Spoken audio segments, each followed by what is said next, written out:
Why the DNP? It is because of love. During my undergraduate nursing education, I immediately fell in love with pediatrics. I knew from then on I wanted to be a pediatric nurse.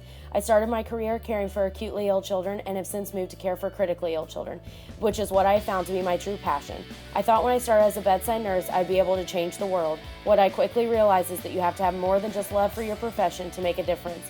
You have to have skills, tools, and resources to make those changes and be the change you want to see. The way that I found to develop those skills, learn to use those tools, and find those resources was by advancing my education. That's why I chose the DNP. I want to make a change in the care for critically and chronically ill children. As a DNP prepared nurse, I will be able to utilize theory and science to develop evidence-based practice changes in caring for these children. I will serve as a leader in my institution as well as in my community. Continue to learn and educate myself on the newest innovations in healthcare. I will use informatics as a part of daily work, such as collecting data for research or by caring for children who live across the country.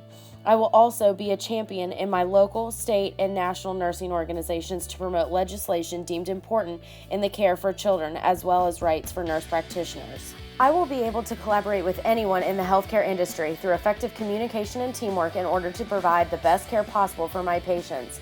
I will use my education to promote clinical prevention and risk reduction by working in my community to develop safety programs for children and their families.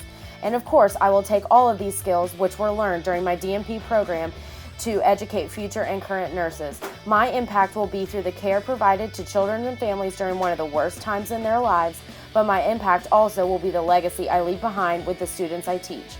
I want others to love this profession as much as I do, and the way I know to do that is by educating myself so I can teach others. That is the change I hope to see in the world and be a part of.